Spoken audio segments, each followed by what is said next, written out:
ನಾನು ಮತ್ತೆ ನಮ್ಮ ಮೇಡಮ್ ಮದುವೆ ಆದಾಗ ವಿಷ್ಣು ಸಾರು, ರವಿ ಸಾರು, ಅಂಬರೀಷ್ ಎಲ್ಲ 3 ಜನ ತ್ರಿಮೂರ್ತಿಗಳು. 3 ಜನ ಈ ಟೈಮಲ್ಲಿ ನೆನೆಸ್ಕೊಳ್ಳಬೇಕಂತ ಮನೆಗೆ ಬಂದು ಜಯನಗರ ಮನೆಗೆ ಬಂದ್ಬಿಟ್ಟು ಕೂರಿಸಿ ಎಲ್ಲರೂ ಇದ್ರು. ನನ್ನನ್ನ ಇವ್ರನ್ನ ಕೂರಿಸಿದ್ರು. 3 ಜನ ಕೂರಿಸ್ಬಿಟ್ಟು ಹೇಳಿದ್ರು, ನೋಡು ಅವನು ನೀನು ಆ್ಯಕ್ಟ್ರು, ಅವನು ಡೈರೆಕ್ಟ್ರು. ಓಕೆ, ಅವ್ರು ಡೈರೆಕ್ಟ್ರು. ಸೊ ಅವ್ನು ಎಲ್ಲಿ ಏನೇ ಮಾಡಿದ್ರು ನೀನು ಸಪೋರ್ಟ್ ಇರಬೇಕು. ಮನೆ ಹೊರಗಡೆ ಹೋದಾಗ ಬಿಟ್ಬಿಡು, ಅವ್ನು ಮನೆ ಹೊರಗಡೆ ಬಂದಾಗ ರಸ್ತೆ ದಾಟಿ ಹೋದಾಗ ಬಿಟ್ಬಿಡು. ಅವ್ನು ಕ್ರಿಯೇಟಿವ್, ಅವ್ನ ಪ್ರಪಂಚ, ಅವ್ನು ಸಿನಿಮಾ ಪ್ರಪಂಚ. ಒಳಗೆ ಬರ್ತೀವಲ್ಲ, ಒಳಗೆ ಬಂದಾಗ ನಂದು, ನನ್ನ ಗಂಡ, ನನ್ನ ಸಂಸಾರ, ನನ್ನ ಮನೆ ಅಂತ ಇಟ್ಕೋಬೇಕು. ಯಾವತ್ತು ಹಿಂಗೆ ಬದುಕಬೇಕು, ಅವಾಗಲೇ ಲಾಂಗ್ ಲೈಫ್ ಕಂಡ್ರೆ ಅಂತ.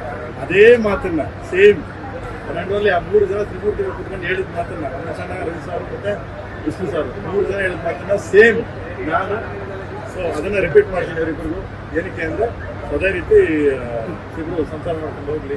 ಅಂದರೆ ಅವನು ಆ್ಯಕ್ಟ್ರು ಹೋಗ್ತಾನೆ, ಕೆಲಸ ಮಾಡ್ತಾನೆ, ಯಾವುದೇ ತೊಂದರೆ ಆಗದೆ ಖುಷಿ ಇರಲಿ ಅಂತ ಅದೇ ಪ್ರಾರ್ಥನೆ.